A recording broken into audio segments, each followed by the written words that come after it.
Welcome to Season 2 of Vision 2222, the podcast where we get into conversations with interesting people who have valuable insights and ask them to go out on a limb and imagine what the world will be like in the future. We talk with leaders from industry, science, engineering, and the humanities, not only about what's happening around us today, but also what we might see if we jumped ahead in time, 20, 50, 100, or 200 years.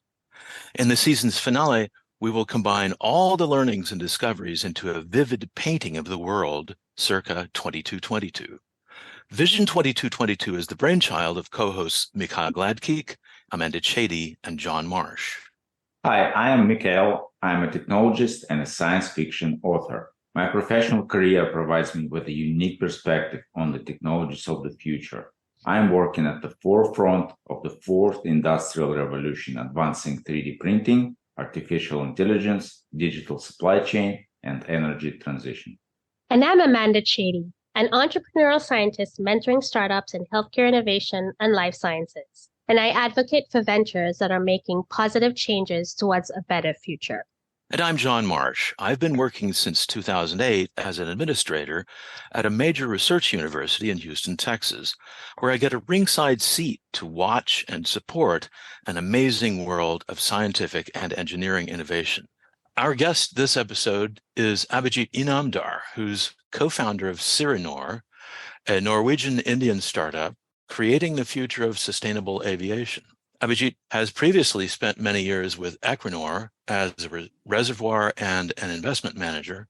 He's also served as an advisor and board member for companies such as Reach Production Solutions, Seek Ops, and Advances Aircraft Company.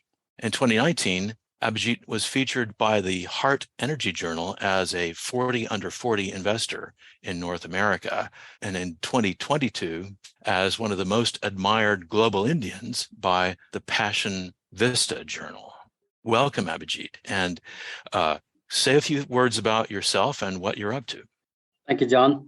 It's a pleasure to be here, and thanks, Mikhail, Amanda, and John, for doing this extraordinary piece of work on the podcast and the topics. Yeah, I'm Abhijeet. I'm currently based in India, but we are trying to run a startup, bootstrap still, but a global startup, if you will, based in Norway, India, and some folks in US as well.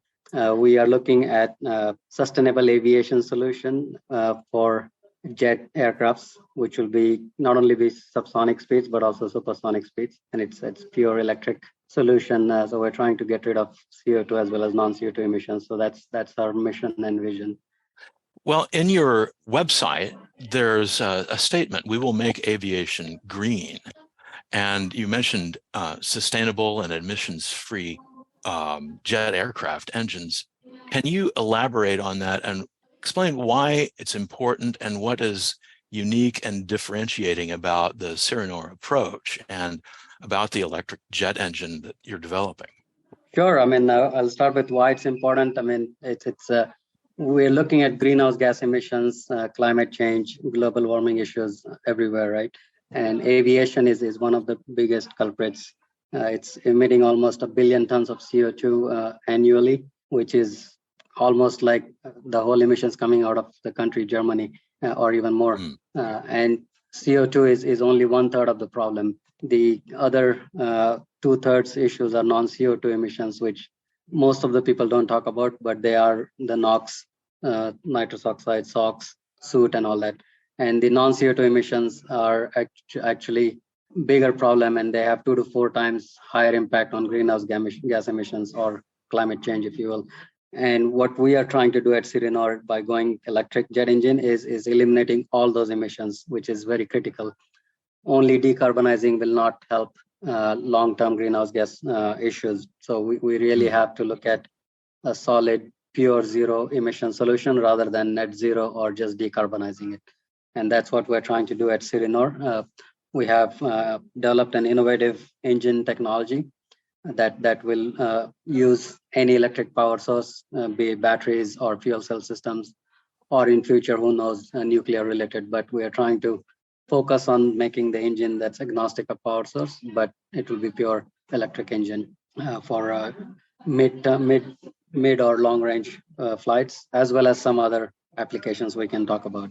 But that's what we're trying to do. That's really intriguing when you talk about it, because the potential applications of a jet engine could easily go beyond aviation.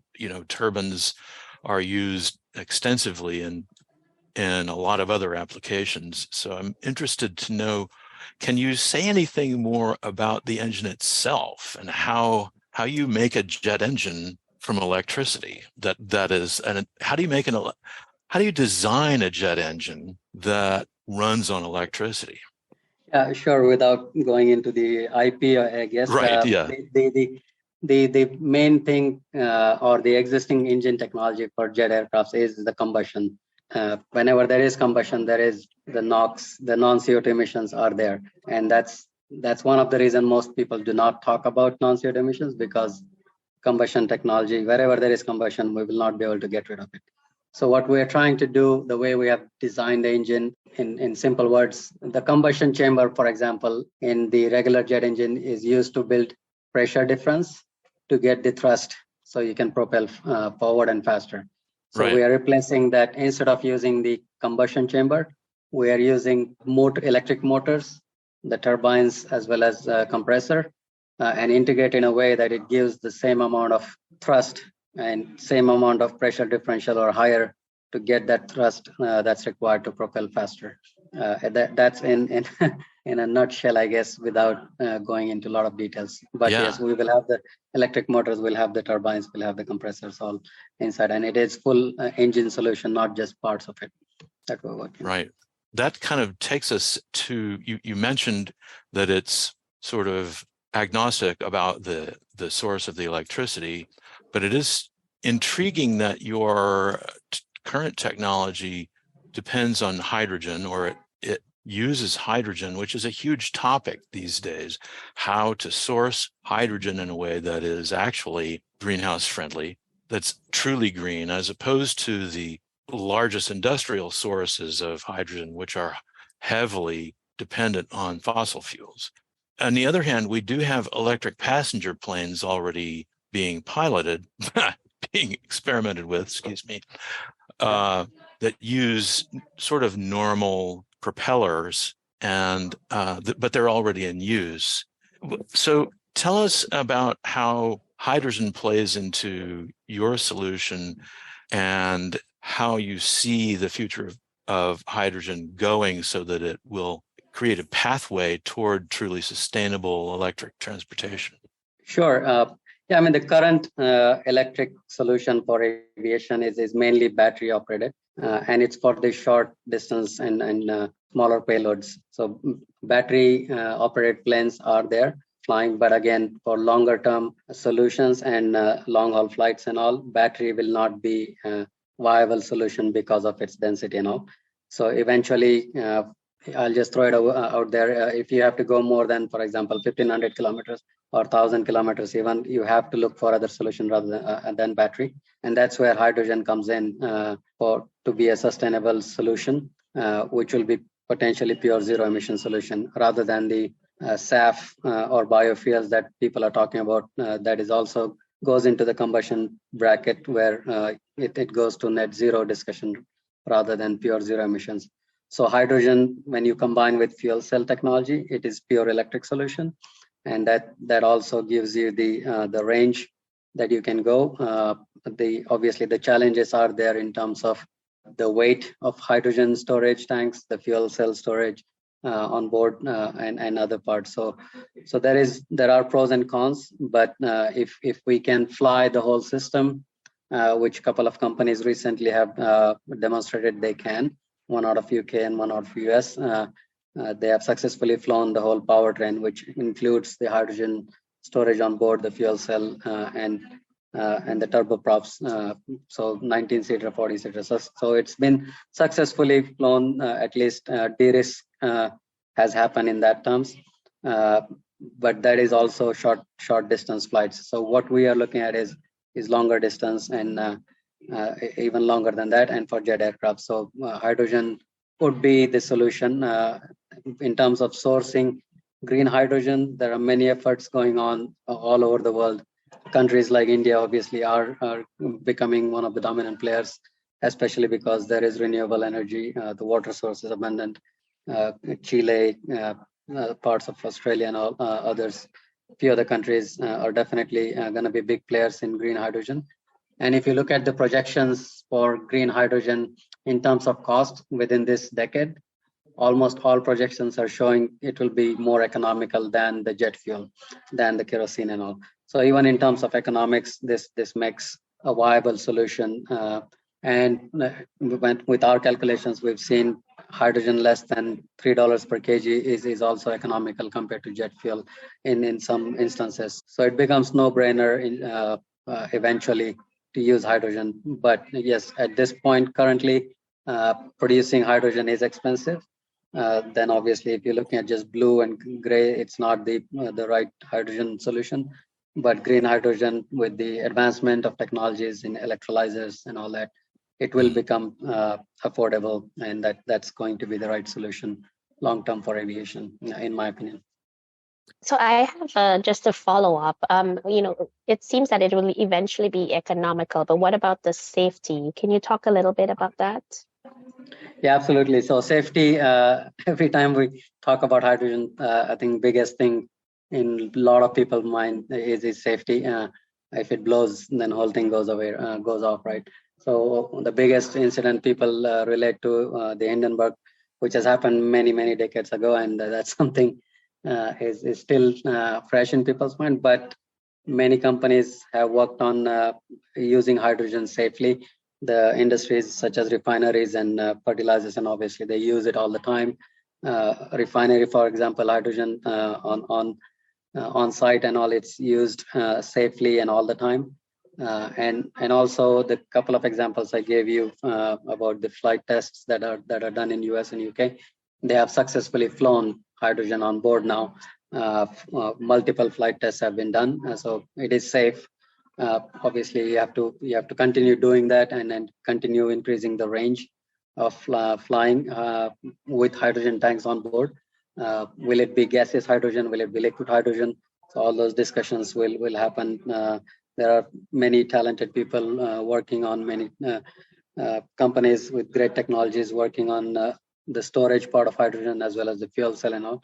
So we will potentially collaborate with them as a company and then focus on our part of engine to make this happen. So in my mind, at least, I'm not very concerned about safety of this. But again, yes, we have to everybody has to make sure this does not become a concern because any big incident in this is just going to set us back, which I don't think any of us want it. So it's been paid close attention by many companies. So I have a follow-up question as well, Abhijeet.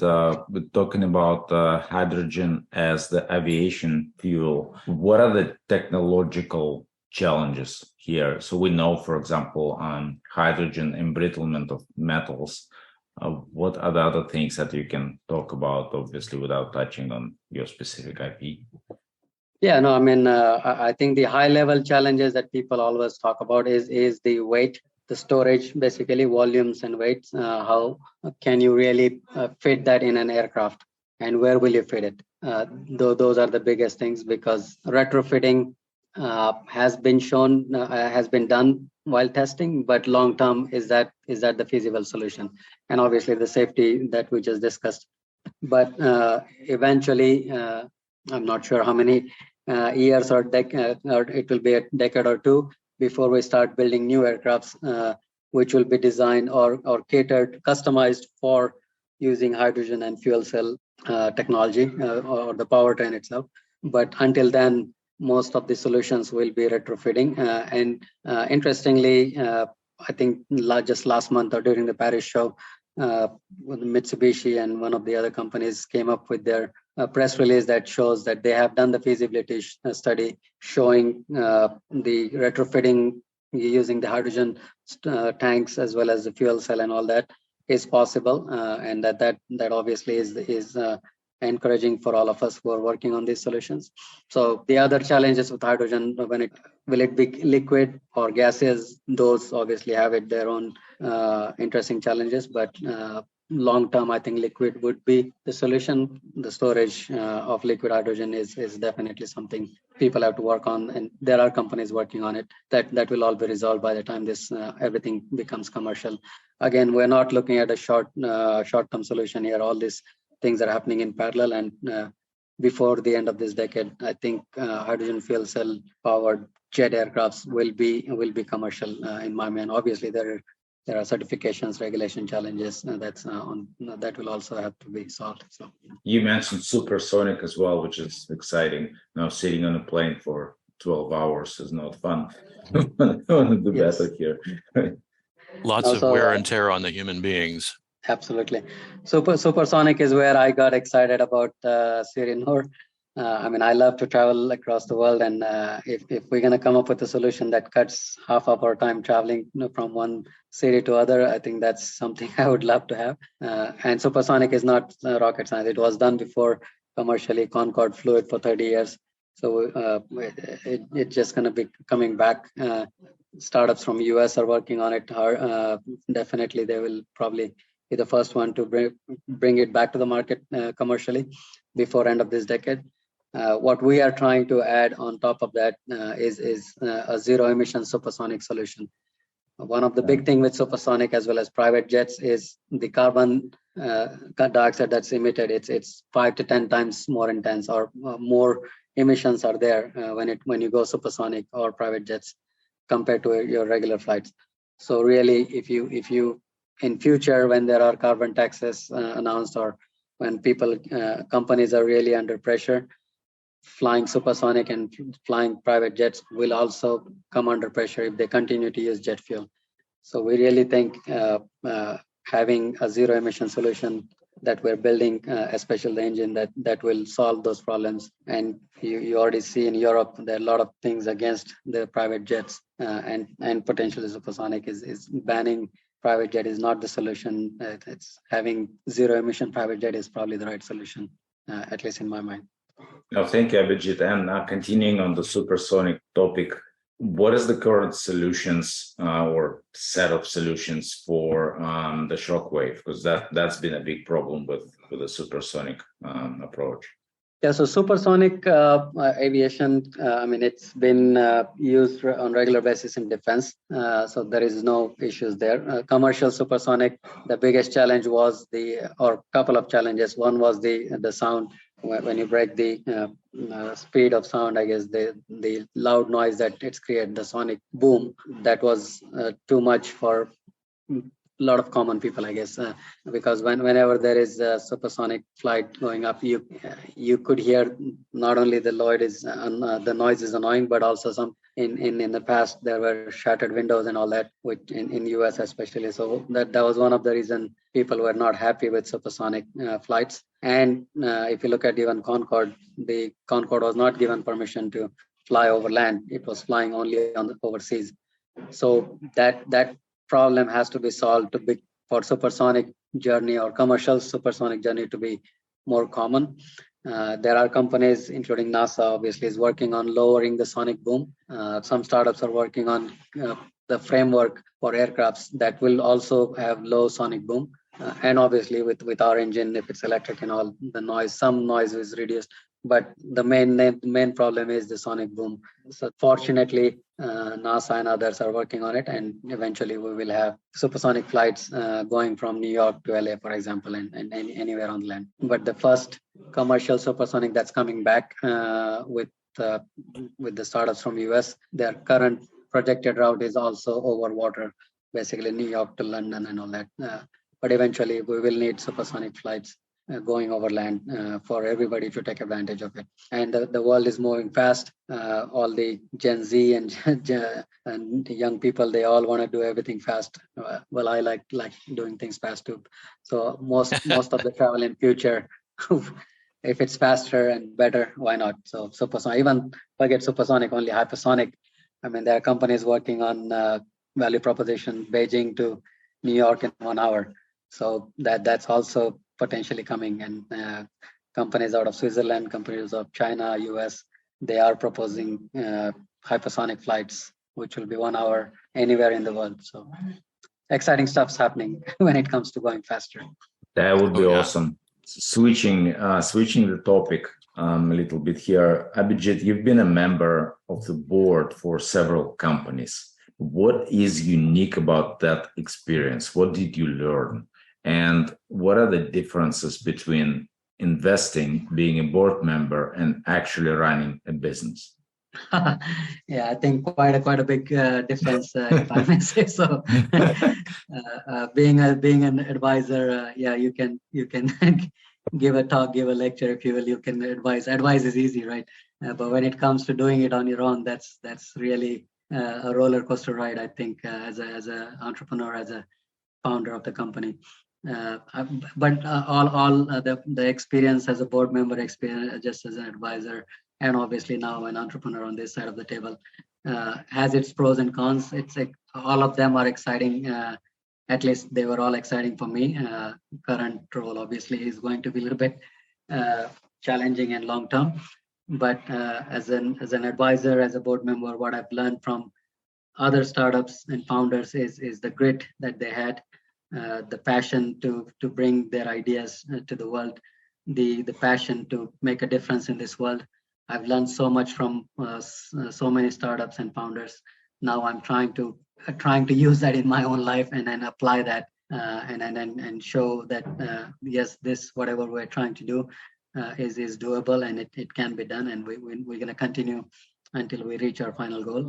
We know it's a long-term goal. It's not a software that we're building. It's a deep hard tech solution. And in aviation, everybody says aviation is the hardest thing to I guess abate in terms of zero emissions and all. And on top of that, obviously we're building a new engine. So yes, we do realize it's going to be challenging. And personally, as a founder, I am fully dedicated to do this. So let's see how everything pans out.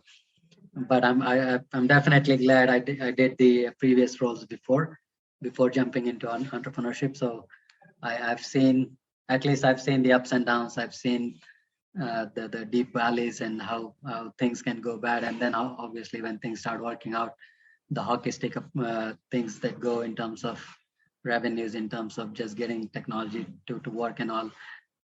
Those are all exciting things. We know that's coming. So it's just helped me keep myself calm in some situations where some other entrepreneurs might go crazy, I guess. So trying to apply all the learnings from previous experiences into this.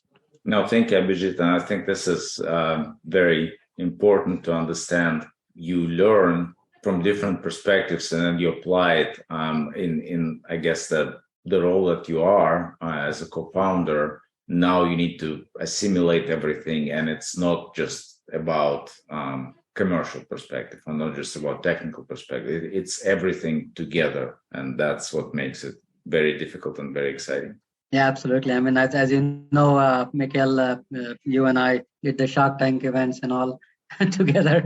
We were looking for startups who wants to pitch and all, and looking at, I mean, when I was a board member or investing, I was looking at, I don't know, 300, 400 companies a year. Now I'm sitting on this side and I'm pitching 300 investors a year. So hopefully one of them will like us and invest in us. So. Yeah, and then you mentioned being in aviation. It's not, you're not developing a software. There's so many different things. Software probably part of it as well, but just dealing with regulations and engine design and all of that is a lot of different moving parts to the solution and to the business, which again makes it very complex. Yeah, absolutely. The supply chain part of it, the testing, the building, all of that, the certifications, regulations. That's a lot of exciting and challenging stuff in this journey. And then, being of Indian origin, you completed your education with a Master of Science degree from the University of Alaska, Fairbanks. But then you spent a major portion of your career in the United States working for a Norwegian company. And now you're running a Norwegian startup with roots in India. What do you see? What are the major differences you see in the business culture between India, Norway, and the United States? What are unique challenges and opportunities? And why did you decide on this hybrid approach for SiriNor. Yeah, now when you said all that, just feels like a full circle back to where I started. So yeah, no, it has been interesting and exciting journey. I mean, obviously going to Alaska, that was the first time I took a plane. So my aviation Oh my. journey Yeah. started when I was in my early 20s, straight from India to Alaska. And that Alaska obviously was big. Not only culture shock, but the climate shock was there. The dark nights and the cold nights, which I never experienced in India. Food, obviously, a lot of different things there. But Alaska was fun in its own ways, right? So it's almost like a heaven in summer. Winter has its own things, and then the people there, right?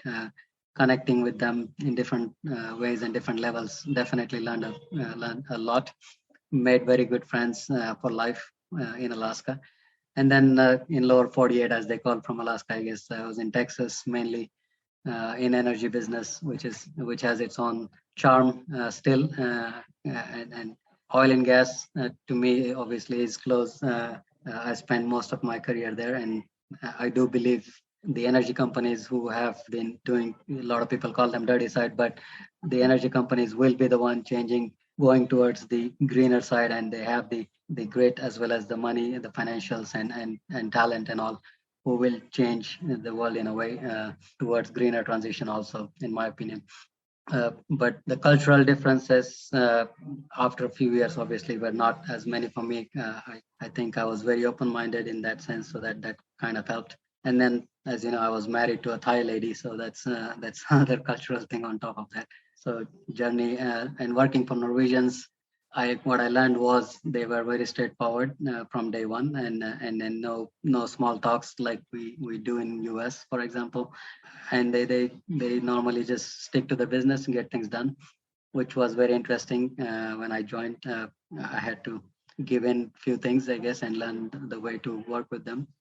But eventually, I liked, obviously, once you know how people work, things become easy. And that's somehow, I guess, led to my SiriNor journey, where my co-founder is Norwegian, who interestingly was one of the few Norwegians who took a first step to reach out to me, I guess, because otherwise it's normally the other way. So that was fascinating about my co-founder. So and that's where it started. And why we selected Norway and India, other than being co-founder, the guy Norwegian and me working with Norway. Norway definitely supports startup technologies, innovative technologies. India, on the other hand, has a lot of talent in aviation. The design comes from Indian folks. To build things in India, it's affordable.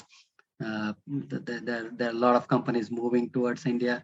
The market potential is huge in aviation in India. So we think it makes sense, and it made sense then, and it still makes sense to be set up like that, Norway, India, because Norway, we can tap into the European technology and talent as well in terms of the hydrogen storage, the fuel cells, and all that. And then India on the engine aviation side. So it's a great mixture, combination of things worldwide. We are already a global company, bootstrapped still, but still a global company. But we're trying to get the best of all the worlds, I guess. And interestingly, we started the company during pandemic, and I think that's the only reason we were able to do the global company. If it was not pandemic or working from anywhere, this would be, I think, more difficult than if it was normal times, at least the way I see it. I have a follow-up question about just in general the market, the potential in Norway versus India. And so eventually when you do see this coming to markets, who do you think will be your top buyers? And also, as another point, are there any sort of competitors right now at your heels? Is there a race going on for this technology? Yeah, so the race is on in a way. The competition is working on electric solution or electric engine solution, but they are currently focused on turboprops, which are the short distance flight. We are fortunately or unfortunately, we'll see, we are the first one to market for the jet engine. We have filed for our patents.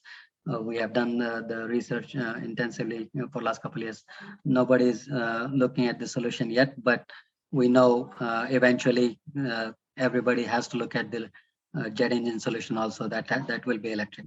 So we just want to capitalize on being first one to market, build our prototype, prove the technology works, and then definitely be ahead in the race that is coming right behind us. In terms of market, I can start with the buyers for our technology will be the aircraft manufacturers, airliners, which are global. And then in terms of the aviation market, as you know, yes, India is one of the big ones, but US, China, Europe, everywhere. It's a global market. Norway in itself is a smaller market for that matter, but our product will be global. I guess we could license it, we could sell the engines. There are multiple ways to commercialize what we're trying to do. Great, thank you. I guess I'll jump into the next topic. So in this part, we like to have a better sense of what lies ahead for our planet, and to look at trends in aviation and what can really impact our future. So can you talk a little bit more about the technologies that you see today and how it's going to impact us as human beings in 50 years, 100 years, and say in 200 years by the year 2222? Do you still see us needing aviation at that time, 200 years from now? Or, will our physical bodies still need to travel by air? What are your thoughts on that? Yeah, I mean, beam me up, Scotty, could become real in future for sure. We don't know if we're going to need aviation or any physical means. Maybe there is transportation happening without anything. Who knows? But aviation for next 50 years, I think, is going to be there. And as you know, as a human being, we all can do so much online or AR, VR technology and all that. At the end of the day, for us to be connected in a proper way, we need to meet people in person. And that aviation makes that happen. If I want to go see Mikhail or you guys in the US on the other way, if you want to learn the culture, we all have to fly to that place. I don't think I can take a train to US or a boat. It will take forever. So aviation going faster, that's why supersonic and even hypersonic means of aviation is exciting for me. That is the future. I think we will be able to make the journeys faster. And the other thing is the population of the world is growing rapidly. So more people will be traveling, more people will be using the aviation mode. And even if there is pandemic or not, people will travel, if not for work purpose, at least for leisure, as well as seeing things, for example, the wonders of the world and all. I would love to travel all of that and see in person rather than on screen and online and all. So in my opinion, the aviation industry is not going to be dying soon, 50, 100 years for sure. After that, we will be still traveling, going from one place to other. What will be the solution? Hyperloops are one. So that's something obviously people are working on it. Will there be something else? Can you tell us, you mentioned hyperloops. What are those? Yeah. So that's basically going faster in a vacuum. If you're creating a vacuum tunnels, I guess, rather than flying a plane and all, which is what some countries are working on. Elon Musk, I guess, is working on it too. And I'm sure there'll be something else that we have not thought about. So that's why I cannot say what will be in 200 years, but next 50 years for sure, we'll be using all these supersonic, hypersonic modes of transportation in aviation. To add to that, Abhijeet, follow-up question. What do you think if we invent better ways to communicate with people without moving our physical bodies around space? Like we are on a call right now, teleconference recording it. What if we come up with much better ways of doing that so you can be there with all the senses and everything, but without the need to move your physical body to a different country or somewhere very far away? Do you think that's possible? And if it is, would that be a solution? I'm sure things will be possible in that sense, but I don't think the human touch, the hugging people and shake hands and all, I don't think that can be replaced by any means. It's end of the day, having a meal together on the same table, learning about each other and all that I don't think that can be replaced being in person. Everything else, yes, obviously, can be done. I mean, we are doing it already. The computers can take over many things as well, if you will. We are sitting in our own rooms, as you said, and doing these sessions. So a lot of things are happening remotely. But end of the day, for example, if I want to go see the Statue of Liberty, I would like to be there in person rather than somebody bringing me a screen somewhere sitting in India. That's not the real experience, I think. So what if what if you could print an exact replica of your body somewhere else, and then you transport all your senses into that exact replica? Would that be close to the actual experience? Would you do that? I would definitely do that, but will it be close to the? Will it be same experience? I doubt it. But I would do that on top of the physical experience, right? Because that's something I am always open to trying new things. And yeah, why not? Because then, yes, you're cutting the whole traveling time and everything. Whatever you imagine, it's right there in front of you. And that would be fascinating. And I think that's already kind of happening. So why not bring our all senses as a human being? Especially when you go sleep, as you know, you can dream of so many things and they feel real. So I think that's what you're kind of talking about, making Right. that reality. No, well, it's in the future it could be a replica of Mikhail's body hugging a replica of Abhijeet's body, but our senses are inside and translated, and we have the full suite of communication that's going on at the same time. Just thinking out loud about the future. Yeah, I mean, you've seen the Avenger movies. So anything can happen in any universe, metaverse. So we never know where we are, which universe we are part of in future. Yeah, it's certain that for sure I look forward to cutting back travel time. It's going to be such a benefit. Yes. I just want to know your thoughts on, like, if we cut back time, do you think we're also going to cut back on cost? Or do you think aviation is going to get more expensive in the future, in say the next 50 years? Oh, no, it will go down. The cost will come down for sure, because the volumes will also go up. So that's related to that. And with the advancement in technology and all, it will be cost effective anyways. Even the supersonic journey, for example, Concorde used to be, or it was, the way it was priced was only for elites, if you will. The tickets were $8,000, $10,000 one way, per ticket. And then now the startups who are working on supersonic, they are cutting down price significantly, still going supersonic speeds, and also they're making it affordable to common people. So I'm convinced the cost is going to come down, and it will be faster, better, and efficient. Yeah, Wonderful. I think it's important to note that Concorde never made money. Yeah. Neither British Airway or Air France ever made a cent. They were always money losing. But it was a prestige thing to be able to show that they could fly this, and it meant a lot for their brands. But it was really just the first stab at supersonic for commercial use. And everything you're saying is very encouraging, Abhijeet, about getting there more affordably. I agree, and that's how common people can. I guess you and I can go supersonic speeds. Not everybody can afford the $10,000 tickets, so that is in everybody's mind, and startups can revolutionize. I mean, just take a look at the example of SpaceX. I mean, how they have done cost cutting by reusing so many things.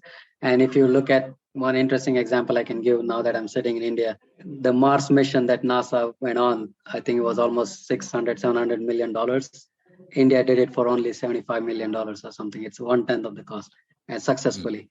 And same thing for the Chandrayaan mission. They're going to moon. The cost effectiveness, the way things are built here in India, it's so much affordable. It just, if I was sitting in US and somebody told me this, I would be saying this is crazy. But when I'm here, I can see, yes, things can be made definitely extremely cost effective way, and safe, obviously, and efficient. And also there's no need to go just spend money wherever you think, and it can be designed, customized, and then done in extremely cost effective way in the Asian part of the countries, I guess, Asian part of the world.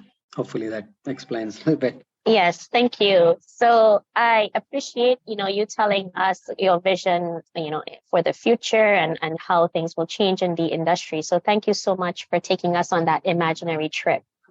In this segment of the podcast, we really like to push the imagination to the limit for our guest. So first, I want you to tell us whether you think time travel is actually possible. And is it going forward, backward, or both ways? And if suddenly a time machine showed up right in your room and you had to take one trip, either back in time or forward in time, where in time will you go, and let us know why you chose that particular time period? That's loaded questions, I guess. So yeah, time travel. I think it's possible.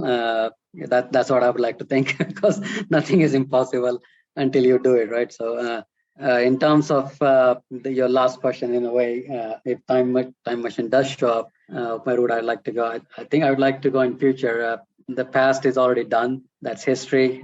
We cannot change anything there, and even if we try to, the present where we are, I guess, in philosophically speaking, the universe has put us in the right place here, wherever we're supposed to be today, and everything happened in the past has led to this. So I would not try to change this, but in future, obviously, I'd like to see if, have we done anything better, and if not, can I do something now to make a difference that the future is better, even compared to now. So that's how I would like to think. So this is today is what we have in our hands to kind of make a difference, if you will, for future generations. So why not work on it? Because past is gone. So I wouldn't worry about it at this stage, I guess. So out of curiosity, I mean, going into the future, any specific years into the future you would like? Would you like to go 100 years, 50 years? At what point would you like to see, or what fascinates you? I think I would stick to 25 to 30 years, because that's how much I could probably live for and make a difference coming back. If I go forward beyond that, I don't know, because things are happening so in a rapid pace. Even now, every decade is something new coming up. If I go way too forward, I think that would be beyond my imagination on how I can contribute to that. Probably that would be my thinking. But why not? I would like to see what's out there, but I don't think we can change what's going to happen anyways that far out. Great. Well, thank you so much, Abhijeet. Sure. Well, this has been really enjoyable talking with you. I think that we've had more future concepts uncovered in this conversation than we've had in a long time. And it seems like we've covered not only some of the particulars on aviation futures, why it's important to go to non-combustion sources of energy for an aircraft, why it's important to go to electric jets. And I loved the concept of the 3D printed self remotely enabled with sense, and then presumably the consciousness living in the cloud or something like that. I hadn't even thought of that before. I don't know, Mikhail, whether you've come up with that, but that's a new concept to me. What I'm supposed to do in this part of the conversation is to recap a little bit. So that's why I'm going into this. It's neat to talk about also the future of aviation and whether aviation is necessary long term. Could there be hyperloops that replace the function of aviation at some point? What I'd like to ask then, Abhijeet, is if you could give us just a couple of sentences that you'd like to leave the listeners with, and information on how people can get in touch with you. Sure. I think what I can probably talk about the mission that we are, I guess the journey we're on is reducing emissions, greenhouse gas emissions and all. And as you know, everybody is talking about climate change and climate impact is becoming real. So we have to do our parts to reduce emissions in every possible way. Each and every one of us has the responsibility to do it. As a company, we are working on the solution for jet engines, which is obviously one of the big emitters of greenhouse gas emissions. but everybody can do their parts in different ways. We really have to look at this, our planet Earth, as something we need to take care of. Otherwise, the whole discussion we just had about in next 50 years, 100 years, 200 years kind of becomes useless if we don't take care of the problems we are facing right now. And then if you want to get in touch with us to what we're doing, you can visit us at www.sirinor.com, or you can email me, abhijeet@sirinor.com, or get in touch with you guys to find our contact. So I would definitely be more than happy to discuss a lot more on this and help in any ways I can, and learn from you guys also. So thank you. Very cool. Well, this brings us to the end. Any further comments from anybody? We really enjoyed having you, Abhijeet. Thank you so much. Thank you all of you. Just like to say thank you. I really appreciate your time, Abhijeet, and sharing with us your thoughts about the future of aviation and everything else. That was really, really good, very enjoyable discussion. Thank you. And same here, Abhijeet. Thank you for being on this podcast and sharing these fascinating concepts that we can look forward to. Thanks, Amanda. Enjoy the West Indies. Thank you. Thank you for listening to this episode of Vision 2222. And if you enjoyed what you heard, please like, subscribe, and share with your friends. Our YouTube channel is called Vision 2222 Podcast, all one word. We're also on Podbean at vision2222podcast.podbean.com. Again, Vision 2222 Podcast is all one word.